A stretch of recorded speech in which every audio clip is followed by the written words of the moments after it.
Hi, I'm now here with Alex Burgoyne, Hi, Global Head of Data Center Valuations from Knight Frank. First of all, thank you for attending and speaking for us today at this Platform Markets Evershed event. Thank you very much for having me.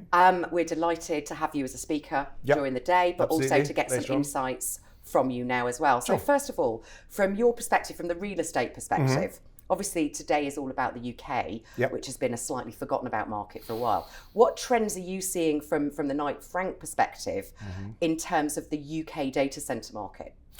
So I think like all real estate markets, it went through a bit of a rough patch, hopefully one that we're now coming out of. I don't think data centres were as badly impacted as other sectors. So sectors like, industrial to a degree, but offices in particular is one that, at Knight Frank we've got a lot of exposure to. And it's been a pretty torrid time for them. But even though data centers are pretty insulated against these kind of risks, they've been insulated by a kind of weight of capital, continued interest in the sector, continued tenant demand. But at the same time, you can't deny that debt's got more expensive, capital's got more expensive, construction costs have gone up hugely, and that's really important, particularly as a valuer. So there are definitely challenges, but I think good news inflation-wise, and I think that as debt becomes more readily available and a bit cheaper, the data center market is probably going to be the one that takes off the first because it's already quite a long way ahead. We're starting to see some change. That takes me nicely on to the next question, which is obviously, London in particular has been impacted by all of those issues that you've mentioned.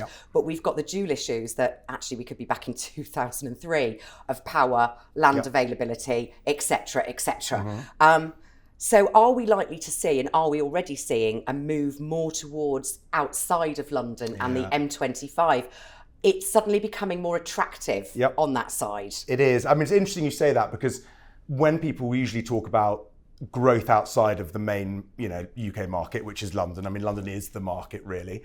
Quite often they talk about sort of fairly far-flung locations where there's lots of available power, but not necessarily the workforce. There are latency sensitive issues around that as well. I think actually you're spot on. It's the M25 that's going to benefit the most. And we're already seeing that with some of the self-builds and one or two of the kind of more speculative operators are beginning to see a real take-up. So you don't necessarily need to be in those traditional AZs, albeit that's still the preference. Don't get me wrong. And then what about AI? Because obviously, the power, the whole redesign totally of how we run data centers. Is that feasible with it? That needs to go outside, surely. Are you seeing any impacts on that yet? Yeah, I mean, I don't think anyone really knows as yet what it's going to look like. I think a lot of people are holding off making those decisions because no one really knows the what, where, how of AI as yet. A lot of people are talking a good game, and there's definitely a few kind of big requirements out there, and I suspect they're going to get even bigger. But does that mean they're going to have to move further out still? Again, primarily for power. I mean, it's land also is going to be significantly cheaper. So, cheaper land, more accessible power, it does make sense, particularly for those applications that aren't as latency sensitive. So I think it's inevitable. How quickly that takes place and who the winners and losers are going to be, I think that's another question. Wait and see. We'll ask you again next year. Yeah, absolutely. Well, thank you, Alex. I'm looking forward to delving more into this topic during your session Great. on the panel later on today. And thank you very much for joining us. Well, thank you very much for having me.